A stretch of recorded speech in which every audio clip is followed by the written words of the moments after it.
extensionmedios.com, impactando tus sentidos. Lo digo en francés primero, c'est ce qui reste après avoir tout oublié. La cultura es lo que queda después de haberlo olvidado todo. Estados Unidos no puede olvidar nada porque nunca recordó nada. Entonces dicho esto, resumo, para mí el punto de inflexión fue 2004. Bueno, es decir, ¿por qué el 2004 y la primera de 2000? Porque fíjense que ahí exquisitamente los que somos observadores, sobre todo yo traía lo tengo que reconocer, muchos dicen es que Jalife le atinó y me molesta cuando dicen que le atino, pues yo no estoy apostando, yo estuviera apostando, no, aquí hay hipótesis de trabajo operativas que hay que ir modulando y viendo por qué me equivoqué aquí, por qué no, y irlas reestructurando y rehaciendo. Lo que pasa es que yo traía la hipótesis petrolera, así de fácil, y quien controla el petróleo controla el mundo, así de fácil. Entonces, las petroleras anglosajonas tenían controladas al mundo, los gustos, ¿no? La controlaron todo el siglo XX, todo era así de fácil. Y más que nunca en la década de los 70. Y ya cuando desaparece Rusia en la URSS, en la década de los 90, bueno, las transnacionales petroleras anglosajonas eran las reinas del planeta, más que los bancos. Fíjense lo que son las cosas. Pero ¿qué sucede? Bueno, y ahí por eso la hipótesis petrolera es fundamental. Llega 2004... y en marzo nos damos cuenta, un año después de la invasión estadounidense, de que Estados Unidos no puede ganar la guerra. ¿Por qué? Porque ya se da una nueva modalidad. Hoy no estoy dando ideas, luego dice este villano, dio ideas finalmente, pero hoy es fácil derrotar a Estados Unidos. Porque hoy existe una nueva modalidad que se llama la guerra de cuarta generación. Es la guerra asimétrica, en donde las guerrillas pueden vencer al ejército más poderoso del mundo. Y ya lo vimos, Estados Unidos pierde la guerra de Irak. Estoy citando a sus militares, no soy ahora propagandistas de los multimedios, no pierdo mi tiempo, vamos a elevar el nivel de debate. Y luego en Afganistán está empantanado, necesita de la ayuda de Irán, imagínense, tanto en Afganistán como en Irak, para poder salir sin ser humillado. Y luego pierde 3 guerras más. Pierde 2 en forma asimétrica también con su aliado Israel frente a la guerrilla de Hezbollah en Líbano, y pierde frente a Hamas. ¿Y qué quiere decir perder aquí? Perder significa no obtener los objetivos planeados desde el inicio, eso es perder. Entonces, y no derrotar al enemigo. Entonces, con Hamas igual sucedió, los palestinos allá de Gaza, y sobre todo lo que sí cambia dramáticamente es cuando Georgia invade Osetia del Sur, cosa que no le hemos dado la importancia merecida en México. Yo se los digo con unidad de rigor. Tengo un amigo que es embajador de Francia, estaba en Pakistán y Afganistán, y él reconoce que esa hipótesis operativa que yo me atreví a dar, que el mundo había cambiado en Osetia del Sur, fue fundamental para la aplicación de la política exterior de Francia, reconocido por él. Les gustó y la vieron. Tal vez así que Sarkozy salió volado a negociar con Vladimir Putin.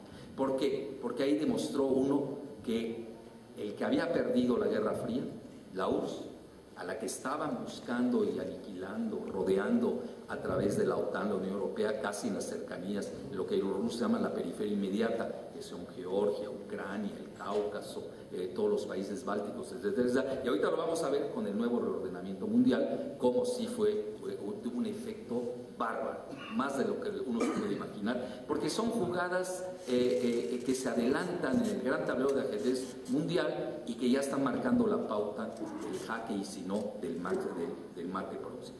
Entonces ahí los rusos estaban esperando literalmente el error de Estados Unidos, que empuja a Georgia a invadir Osetia del Sur, y fueron aplastados al día siguiente porque nunca pensaron que Rusia se hubiera atrevido a atravesar el Rubicón de la unipolaridad. Y ahí sí se marca la pauta de que Rusia no solamente regresa, demuestra que existió, sino que además ya hasta la quieren ingresar a la OTAN. Imagínense de qué tamaño fue la victoria, y ya Estados Unidos ya hasta la quieren correr los europeos de la Unión Europea, se los digo abiertamente.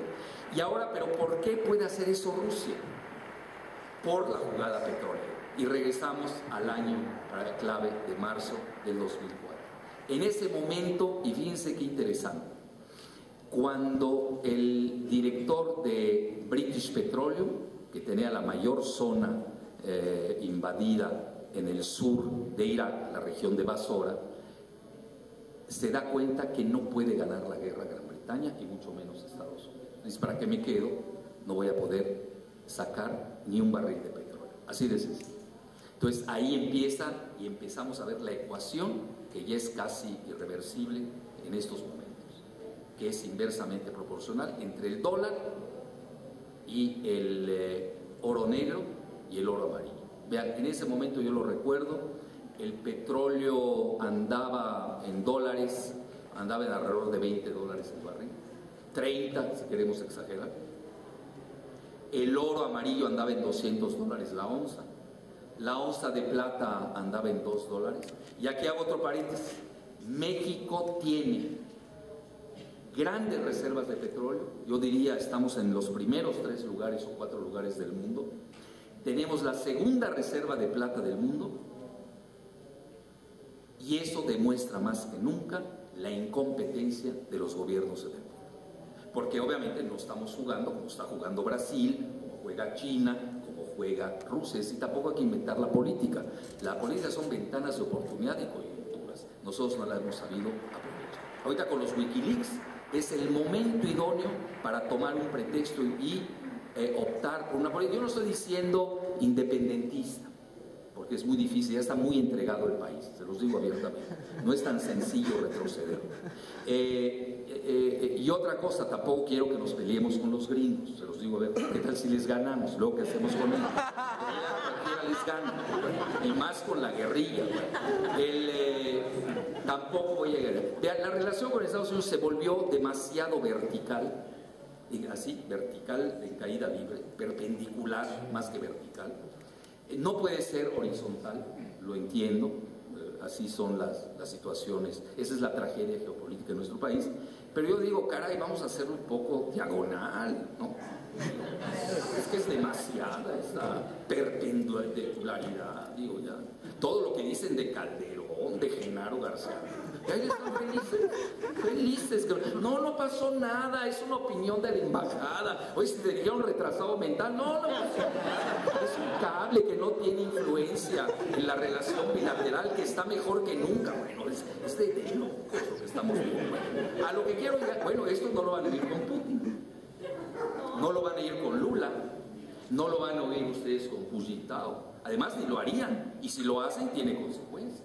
Entonces, a lo que quiero llegar es de que, ¿qué sucede en ese famoso marzo? Bueno, se empieza a subir el petróleo. ¿Hoy cuánto vale el petróleo? Hoy estaba a $90 el barril. Hoy. ¿No ven? Y se va a 150 que vuela. Hoy estaba la plata de 2, estaba a 30. ¿Oyeron bien? $30 la onza. Y toda nuestra plata se la llevan, porque a nosotros no nos queda nada. Se la llevan los canadienses y además los maltratan, que incluso nos piden hasta visados. Y el otro nos construye hasta muros de la ignominia. Bueno, pero es otro tema. Y luego el oro ya alcanzó 1400 y muchos piensan que se va a las... Bueno, ahí está, esa es la ecuación del siglo XXI. Y es inversamente proporcional al dólar. Yo creo que ese es el punto de inflexión. Esto lo demuestro en el libro El fin de una era, que obviamente tiene un matiz de guerra de divisas, donde ya se empieza a ver la lucha entre el dólar y el yuan. Lo digo con humildad y rigor, en forma muy premonitoria, ya veía yo la balcanización del euro, como el dólar, y uno se van a preguntar, ¿y por qué la balcanización del euro? Porque obviamente es la fuga de capitales. Es decir, el pegarle al euro, crear un conflicto en Corea para que le peguen al won, la moneda de su Corea, eso hace que los capitales vayan a llenar los agujeros negros que tienen en la City y en Wall Street. Esa es una de hay que verlo así en esos términos. Fíjense que hoy quien juega las finanzas y no lo vea en términos geopolíticos está perdido. Por eso hay que hablar de la geopolítica y las finanzas. Es decir, no es el euro que se está cayendo, es despedazar precisamente la segunda reserva de divisas más importante del mundo para que no las estén adquiriendo China y básicamente el BRIC, que es el Brasil, Rusia, India y China. Entonces realmente ahí doy toda la tónica. Vean, afortunadamente, y les digo algo muy fundamental, en Estados Unidos están todas las noticias, no crean que pero hay que saberlas leer y sobre todo no estar intoxicados con la la mayoría de los medios que son muy mendaces. Pero, por ejemplo, tenemos gente de primera como un Kotlikov, que es economista de la Universidad de Boston, que ya desde hace 6 años nos contó y nos dijo, fue asesor de la Reserva Federal de San Luis, una de las 12 que forman parte de todas las reservas federales de Estados Unidos. Otros me van a corregir, me dicen, no, es que son 13. Bueno, ¿y por qué 13? Pues ya se te olvidó Banjico, más ahora con Carsten, ¿no? Y esa parte del imponderable Carsten, que forma parte de la Reserva Federal de Estados Unidos. Pero a lo que quiero llegar es de que en Estados Unidos sus grandes pensadores ven el declive. Bueno, Clinton lo ha dicho abiertamente y lo fue a decir a Yalta recientemente. Es decir, no es ningún secreto hablar ya de la decadencia de Estados Unidos en estos momentos. Y vean, se los hago en resumen y con esto vamos a entrar ya de lleno al libre del mundo multipolar. Bueno, les doy rápidamente el resumen de este libro. Es muy sencillo. Las grandes tendencias. El G7 derrumbándose, así desde, ¿por qué? Endeudado. Es impagable la deuda del G7, sobre todo de Estados Unidos. Si pobrecitos, Irlanda, lo que le llaman los pobres PIGS, ¿saben que le pusieron PIGS a Portugal, Italia, Irlanda, Grecia y España por el acrónimo en inglés? Así les llaman los británicos a estos países que los están vapuleando, ¿sí? La deuda de ellos es de risa comparada a Estados Unidos. Hay un reporte célebre que se llama Wageningen, que es un banco suizo fundado mucho antes de la Revolución Francesa, para que vean ustedes la seriedad, y habla de que la deuda de Estados Unidos es del 600% del Producto Interno Bruto. ¿Saben cuándo la van a pagar? Jamás. Eso olvide, eso es impagable.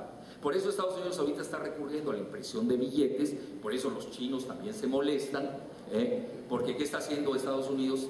Trata de devaluar al dólar de manera manipulada para precisamente exportar más, pero más que nada no es la jugada. La verdadera jugada es diluir la deuda de Estados Unidos. Eso es lo que están buscando más que nada. Bueno, la situación es el G7 derrumbándose, sin ahorros, con mucha deuda. Sus tecnologías ya han sido copiadas. La vieja tecnología que era la nuclear, la satelital, la informática, prácticamente pues ya todas la manejan a nivel de los grandes países, sobre todo con el BRIC. Las nuevas tecnologías, ustedes conocen la nanotecnología, que son la robótica, que son la cuestión biotecnológica. Ahí sí Estados Unidos en algunos rubros lleva la delantera. Sí, pero es como un empresario que tiene los mejores proyectos, tiene el mejor staff, pero está quebrado. Y hoy los chinos ya se dan el lujo de decirle a Estados Unidos que ellos tienen la solución de cómo se pueden salvar. A los chinos les dan recetas de cómo se pueden salvar. Y una de ellas, imagínense, bueno, una les dicen, deben disminuir su gasto militar. El gasto militar de Estados Unidos equivale a la mitad de lo que ha dado Bernanke, que es el gobernador de la Reserva Federal de Estados Unidos, en empréstitos para el rescate bancario. Ese es el gasto militar de Estados Unidos. Es muy difícil, les hablo la cifra oficial, ellos manejan alrededor de 600,000 millones de dólares, en realidad es el doble. Ustedes se van a CIPRI, que son los más claridosos en ese asunto. Estados Unidos esconde mucho de su gasto militar en investigaciones científicas que hacen en las universidades y en cuestiones extracurriculares, pero son trucos contables. Todo el mundo sabe que el gasto de Estados Unidos, ya con 600,000 millones de dólares,